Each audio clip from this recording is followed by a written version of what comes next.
Hello everyone, मैं हूँ हीना और आप देख रहे हैं लीगल परसेप्शन। आज की वीडियो में हम समझने वाले हैं एडमिनिस्ट्रेटिव लॉ से एक और इम्पॉर्टेंट कॉन्सेप्ट को, जो है रूल ऑफ लोकस स्टैंडाई। तो आज हम इसको बहुत अच्छे से समझेंगे, साथ ही केस लॉ भी डिस्कस करेंगे। तो वीडियो के लास्ट तक बने रहिएगा। वीडियो में आगे बढ़ने से पहले ज़रूरी इन्फॉर्मेशन ये है आपके लिए कि अगर आपको एडमिनिस्ट्रेटिव लॉ के या लॉ से रिलेटेड जो दूसरे सब्जेक्ट्स हैं उनके हिंदी पेड नोट्स चाहिए तो आप डिस्क्रिप्शन में दिए गए व्हाट्सअप नंबर पर मैसेज करके ले सकते हो। नोट्स के प्राइस भी आपको डिस्क्रिप्शन में ही मिल जाएंगे। इसके अलावा आप हमें टेलीग्राम पे भी ज्वाइन कर सकते हो, जिसका लिंक भी आपको डिस्क्रिप्शन में ही मिल जाएगा। तो आज का हमारा टॉपिक है रूल ऑफ लोकस स्टैंडी, जो एग्ज़ाम के पॉइंट ऑफ व्यू से बहुत ही इम्पॉर्टेंट है। तो हम इसको अच्छे से डिस्कस करने वाले हैं और लास्ट में हम केस लॉज भी डिस्कस करेंगे। तो सबसे पहले बात करते हैं रूल ऑफ लोकस स्टैंडी की।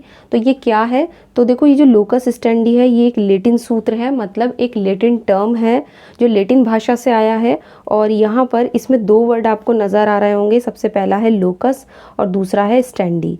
जो लोकस वर्ड है उसका मतलब होता है खड़े होने की जगह, यानी कि प्लेस ऑफ स्टैंडिंग, और स्टैंडी का मतलब है कार्यवाही करने का अधिकार। तो अगर हम इसके वर्डली मीनिंग की बात करें तो इसका वर्डली मीनिंग निकल कर आता है कि कोर्ट के सामने उपस्थित होकर कार्यवाही का अधिकार।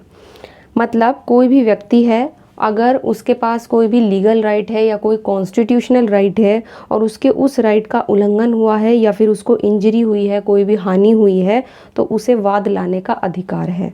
तो यहाँ पे जो रूल ऑफ लोकस स्टैंडी है वो सीधी बात करता है कि जिस व्यक्ति के अधिकार का उल्लंघन हुआ उसे न्याय पाने के लिए, जस्टिस पाने के लिए न्यायालय का दरवाज़ा खटखटाने का अधिकार है। लेकिन यहाँ पे एक रूल ये भी है कि न्यायालय का दरवाज़ा खटखटाने वाले व्यक्ति को चोट पहुँची हो या उसके किसी लीगल राइट का या कॉन्स्टिट्यूशनल राइट का वॉयलेशन हुआ हो, यही नियम लोकस स्टैंडी की अवधारणा में, उसके कॉन्सेप्ट में दिया गया है। जैसे हम इसको एक एग्जांपल से समझते हैं। जैसे मान लो ए जो है वो अपनी कार बी नाम के व्यक्ति को 25,000 रुपये में बेचता है ना।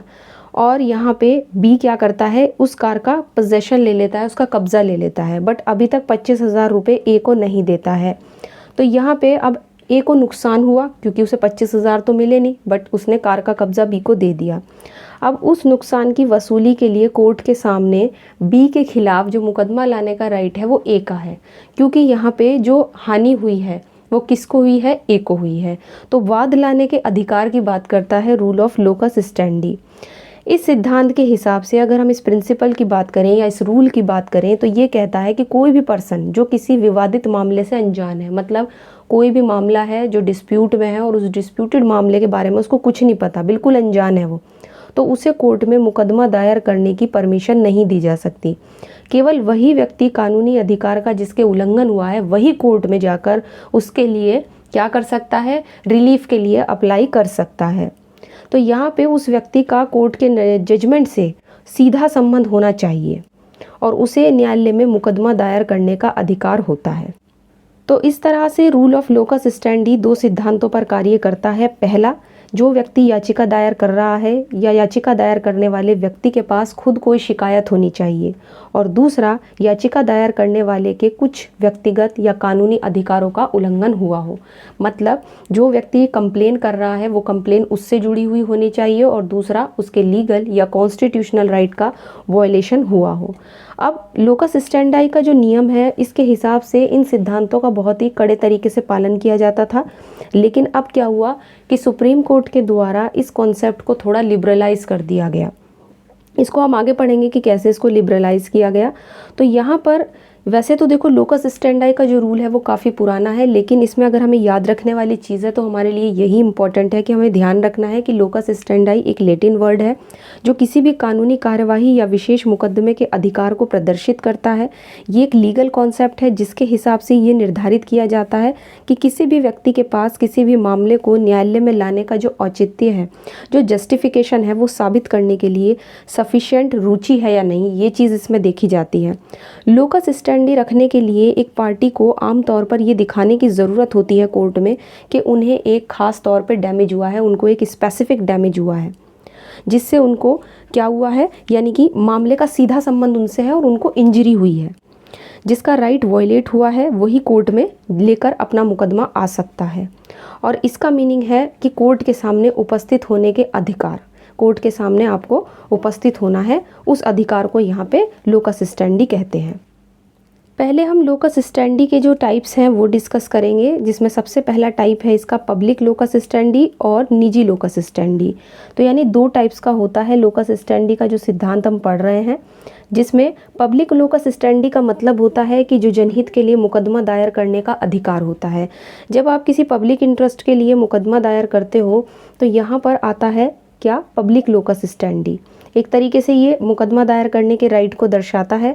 इस तरह का जो लोकस स्टैंडी होता है वो कानून के द्वारा यहाँ पे हमको दिया जाता है और इसका यूज़ कोई भी व्यक्ति कर सकता है जिसका मामले में सफिशिएंट इंटरेस्ट हो।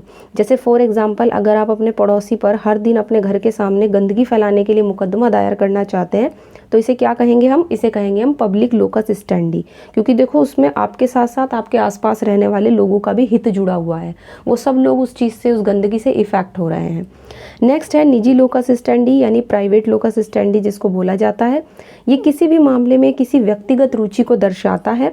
इसके लिए क्या होता है कि जिस व्यक्ति की तरफ से किसी विशेष योग्यता की ज़रूरत नहीं होती, लेकिन फिर भी उन्हें अपने और जिस चीज़ पर वे मुकदमा कर रहे हैं उनके बीच में कुछ ना कुछ यहाँ पे रिलेशन दिखाना चाहिए। ये यहाँ पर क्या माना जाता है कि ये पब्लिक लोकस स्टैंडी के जो मामले होते हैं उनसे बिल्कुल उल्टा होता है, जो निजी वाला होता है, जहाँ विशेष योग्यता की कोई ज़रूरत नहीं होती। जैसे फॉर एग्जांपल, अगर कोई व्यक्ति किसी अन्य व्यक्ति के द्वारा घायल होने के बाद मुआवजा चाहता है तो ये क्या हो गया, ये निजी लोकस स्टैंडी हुआ। क्योंकि प्राइवेट लोकस स्टैंडी में एक व्यक्ति के जो प्राइवेट राइट हैं, जैसे कि किसी का लीगल राइट है, किसी का कॉन्स्टिट्यूशनल राइट है, या जैसे अभी हमने देखा कि एक ने दूसरे को कोई चोट पहुंचाई तो उस व्यक्ति का, क्योंकि उसको चोट पहुंचाई गई है, उसको घायल किया गया है, तो उसके लिए अगर वो मुआवजा चाहता है तो ये उसका क्या हुआ, ये उसका प्राइवेट लोकस स्टैंडी हुआ। तो दो टाइप्स हो गए इसके। अब बात कर लेते हैं इसकी आवश्यकता तो यानी मेन असेंशियल्स की। तो लोकस स्टैंडी के मेन असेंशियल्स क्या हो सकते हैं जब हम इस रूल को पढ़ते हैं। सबसे पहला है चोट या हानि यानी कि इंजरी। तो मुकदमा दायर करने के लिए सबसे पहली ज़रूरत है कि जो चोट है वो वास्तविक और प्रत्याशित हो सकती है, और ये किसी भी रूप में हो सकती है। चाहे किसी ने आपको धन संबंधी नुकसान पहुंचाया हो, है ना, पैसे वगैरह से रिलेटेड, चाहे फिजिकली नुकसान पहुंचाया हो, चाहे मेंटली नुकसान पहुंचाया हो। क्योंकि देखो लोकस स्टैंडी के सिद्धांत में आमतौर पर केवल उसी व्यक्ति को परमिशन दी जाती है जिसका चोट से सीधा संबंध होता है। अब इसका काफ़ी विकास हो चुका है और इसका कॉन्सेप्ट जो है वो थोड़ा लिबरलाइज हो गया है। तो यहाँ पे कोर्ट ने एक केस भी था यहाँ पे, Shanti Kumar versus home insurance company 1975। ये आपका इसी पॉइंट से रिलेटेड है। तो इस मामले में कोर्ट ने यही कहा था कि भाई चोट जो है वो केवल काल्पनिक नहीं होनी चाहिए। ऐसा ना हो कि इमेजिनेशन में आप उस चीज़ को इमेजिन कर रहे हो, बल्कि इसका मतलब ये है कि असल में किसी को, व्यक्ति को चोट पहुंची हो। अब चोट पहुंचने का मतलब यहाँ पे राइट्स के वॉयलेशन से है। और चोट देखो यहाँ पे किसी भी तरीके की हो सकती है, फिजिकल हो सकती है, मेंटल हो सकती है, या धन संबंधी हो सकती है, केवल कल्पना में नहीं होनी चाहिए। तो ऐसा कोर्ट ने इस केस में कहा था। और नेक्स्ट आता है इसका जो असेंशियल है वो है प्रभाव या इफ़ेक्ट। इसका मतलब ये है कि चोट का जो पता है ना वो प्रतिवादी की कार्यवाही से लगाया जा सकता है। अब यह भी कि चोट जो है वो थर्ड पार्टी से संबंधित नहीं होनी चाहिए। जो व्यक्ति मुकदमा ला रहा है या जिसे सुनवाई का राइट दिया जा रहा है वो असल रूप में उस मुकदमे से संबंधित होना चाहिए, या फिर उसका उस विषय वस्तु से, जो सब्जेक्ट मैटर है, उससे संबंध हो जिसके संबंध में वो केस फाइल कर रहा है। नेक्स्ट है निवारणीयता यानी कैपेबिलिटी ऑफ प्रिवेंशन। अब देखो ये तो पॉसिबल है ना कि कोर्ट के जजमेंट से ही इंजरी की भरपाई हो जाएगी। अब जो व्यक्ति याचिका दायर करता है उसको ये दिखाना होगा कि कोर्ट के पास जो है वो नुकसान के लिए जो भी सफिशिएंट सॉल्यूशन होंगे, जो भी उपाय होंगे वो प्रदान करने की क्षमता है। मतलब कोर्ट के पास कैपेबिलिटी है कि वो उस चीज़ का प्रिवेंट कर सकता है, और जो भी रिलीफ कोर्ट से मांगा गया है वो कोर्ट के जुरिस्डिक्शन के अंदर ही आता है। तो उठाए गए मुद्दों को संबोधित करने में कोर्ट जो है वो क्या होना चाहिए, सक्षम होना चाहिए। तो सबसे पहले कोर्ट की कैपेबिलिटी भी बहुत ज़रूरी होती है, ठीक है ना। तो ये सारी चीज़ें हमें पता होनी चाहिए। तो ये तीन मेन एलिमेंट्स हैं लोकस स्टैंडी के। अब लास्ट में हम डिस्कस करेंगे लोकस स्टैंडी के एक्सेप्शन के बारे में। देखो जैसा मैंने कि स्टार्टिंग में बताया था कि लोकस स्टैंडी का मतलब हुआ है कि जिसके लीगल राइट या कॉन्स्टिट्यूशनल राइट का उल्लंघन हुआ हो या जिस व्यक्ति को हानि हुई हो वही जाके कोर्ट में वाद दायर कर सकता है, वही न्यायालय का दरवाज़ा खटखटा सकता है। उसको ही राइट है यहाँ पे। लेकिन इसका एक एक्सेप्शन आ गया जब 1970 और 1980 के दशक के दौरान यहाँ पे PIL का कॉन्सेप्ट आया, जिसको हम बोलते हैं पब्लिक इंटरेस्ट लिटिगेशन और हिंदी में बोलते हैं जनहित याचिका। तो इस दौरान क्या होता है कि PIL का कॉन्सेप्ट लाया गया, जिससे कि आर्टिकल 32 और 226 ने लोकहितवाद की अवधारणा का विकास हुआ इनके द्वारा, और सुप्रीम कोर्ट और हाई कोर्ट्स के द्वारा जो टाइम टू टाइम जजमेंट्स आए हैं उसके बाद से अब लोकस स्टैंडाई का जो रूल था, ये जो कड़ाई से जिसका पालन किया जाता था कि जिसके अधिकार का उल्लंघन वही जाए कोर्ट में का दरवाज़ा खटखटाए, रिलीफ के लिए अप्लाई करे। अब इसको लिबरलाइज कर दिया, इसके कॉन्सेप्ट को बहुत ज़्यादा वाइड कर दिया है। अब PIL का जब से कॉन्सेप्ट आया तो एक क्वेश्चन उठता है कि भाई कि क्या जो पर्सन कोर्ट के सामने आया है उसे वाकई में इंजरी हुई है या उसी के कॉन्स्टिट्यूशनल या लीगल राइट को वायलेट किया गया है।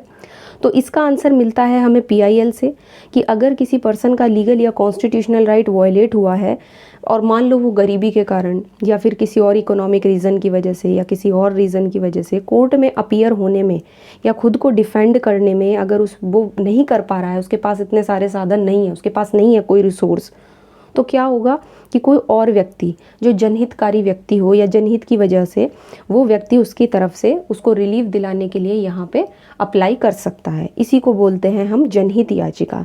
तो जब बात करते हैं हम PIL की, तो ये लोकस स्टैंडाई के स्ट्रिक्ट रूल का एक हम कह सकते हैं कि एक अपवाद पेश करता है ना, एक्सेप्शन हो गया एक तरीके से।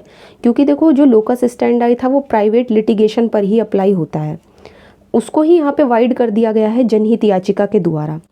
और यहाँ पर एक ब्रॉड रूल लाया गया है कोर्ट के द्वारा, जो यहाँ पर लोकस स्टैंडाई का राइट है वो किसी भी पर्सन को अब दिया जा सकता है जो पब्लिक इंटरेस्ट के लिए या जनहित के लिए काम करता है। तो हम ये चीज़ समझ सकते हैं कि PIL जब से आया है, PIL का जब से कॉन्सेप्ट आया है, इसने ऐसे लोगों के लिए भी यहाँ पे जस्टिस प्रोवाइड कराने के लिए या उनको न्याय मिलने के लिए रास्ता खोल दिया है, जो पहले किसी ना किसी रीज़न की वजह से कोर्ट में अपने आप को डिफेंड नहीं कर पाते थे या कोर्ट में अपने राइट्स को यहाँ पे उनके लिए रिलीफ लेने के लिए वो अप्लाई नहीं कर पाते थे, रेमेडी उन लोगों को नहीं मिल पाती थी। तो अब क्या होता है कि अब कोई भी व्यक्ति है वो पब्लिक इंटरेस्ट को देखते हुए ऐसे लोगों की तरफ से केस फाइल कर सकता है कोर्ट में और उनके लिए जो है वो रिलीफ की गुहार लगा सकता है। तो यहाँ पे PIL का कॉन्सेप्ट जो है वो एक्सेप्शन आप कह सकते हो लोकहितवाद का। अब लास्ट में हम केस लॉज देखेंगे जो काफ़ी इम्पॉर्टेंट है। तो केस लॉ की अगर मैं बात करूं तो इसमें है सबसे पहला केस हम देखेंगे SP Gupta versus union of India 1985 का। इस मामले में सुप्रीम कोर्ट ने कहा कि उन लोगों को जस्टिस दिलाने के लिए लोकस स्टैंडाई का जो सिद्धांत है उसमें थोड़ी ढील देनी चाहिए। किन लोगों को? जो अपने अधिकारों से अनजान हैं, जिनको पता ही नहीं है कि हमारे राइट्स क्या हैं, और लीगल रेमेडी जो कानून की तरफ से उपचार के लिए अदालत का दरवाज़ा खटखटाने की स्थिति में नहीं है। तो देखो लोकस स्टैंडाई का रूल मैंने कहा ना कि थोड़ा स्ट्रिक्ट रूल है। स्ट्रिक्ट रूल इसलिए है कि ये सिर्फ प्राइवेट लिटिगेशन पे ही लागू हो रहा है। कह रहा है कि जिसके अधिकार का उल्लंघन वही आकर कोर्ट में रिलीफ के लिए अप्लाई करे, वही वाद लाए। लेकिन इस केस में कोर्ट ने कहा कि हमें ऐसे लोगों के बारे में न्याय देने में थोड़ी सी ढील बरतनी चाहिए लोकस स्टैंडाई के रूल में, जिनको पता ही नहीं है कि उनके राइट्स क्या हैं और कानूनी उपचार के लिए उनको अदालत का दरवाज़ा खटखटाने की वो स्थिति में भी नहीं है। कोई ना कोई रीज़न है कि वो कोर्ट तक नहीं पहुंच पाते हैं। नेक्स्ट है जनता दल बनाम चौधरी 1992। इस मामले में सुप्रीम कोर्ट ने PIL शब्द की व्याख्या, उसका इंटरप्रिटेशन इस तरह से किया है कि उन लोगों की तरफ से अदालत में लाई गई एक कानूनी कार्रवाई है PIL, जिनके कानूनी अधिकारों का उल्लंघन किया गया है और वे व्यक्ति अपनी सामाजिक और आर्थिक रूप से प्रतिकूल स्थिति के कारण कोर्ट का दरवाज़ा नहीं खटखटा सकते। मतलब उनका कुछ ऐसा सोशल या फिर कोई ऐसा इकोनॉमिक रीज़न रहा है कि वो कोर्ट का दरवाज़ा खटखटाने में असमर्थ हैं। तो यहाँ पे कोर्ट ने PIL की व्याख्या इन शब्दों में की है। दोनों ही केस आपके एग्ज़ाम के पॉइंट ऑफ व्यू से काफ़ी इम्पोर्टेंट है। और जो लोकस स्टैंडी का जो हमने रूल पढ़ा है ये देखो है तो बहुत ज़्यादा इम्पॉर्टेंट रूल, लेकिन क्योंकि अब PIL आ गया है तो PIL की वजह से इस रूल को थोड़ा जो है वाइड कर दिया गया है, इसके कॉन्सेप्ट को लिबरलाइज कर दिया गया है। तो अब स्ट्रिक्टली इसको फॉलो नहीं किया जाता क्योंकि PIL का कॉन्सेप्ट काफ़ी इम्पॉर्टेंट रोल प्ले करता है। तो आज की वीडियो में हमने समझा है लोकस स्टैंडाई का वर्डली मीनिंग, इसका मीनिंग क्या है, साथ ही ये कितने टाइप्स का होता है, इसके काइंड्स क्या हैं, इसके अलावा इसके मेन असेंशियल्स, और लास्ट में हमने समझा लोकस स्टैंडी का एक एक्सेप्शन जो है PIL, public interest litigation. Exam के पॉइंट ऑफ व्यू से बहुत ही इंपॉर्टेंट कॉन्सेप्ट है। आप चाहो तो इसमें से कुछ चीज़ें नोट डाउन करके रख सकते हो जो आपके एग्ज़ाम के पॉइंट ऑफ व्यू से इंपॉर्टेंट लगे। तो आई होप आज की वीडियो आपको अच्छी लगी होगी। वीडियो अगर अच्छी लगी है तो इसको लाइक कीजिए, शेयर कीजिए, और अगर चैनल पे नए हैं इसको सब्सक्राइब कर लीजिए। इसके अलावा आप हमें टेलीग्राम पे ज्वाइन कर सकते हो जिसका लिंक आपको डिस्क्रिप्शन में मिल जाएगा। तो आज की वीडियो में इतना ही, मिलते हैं नेक्स्ट वीडियो में।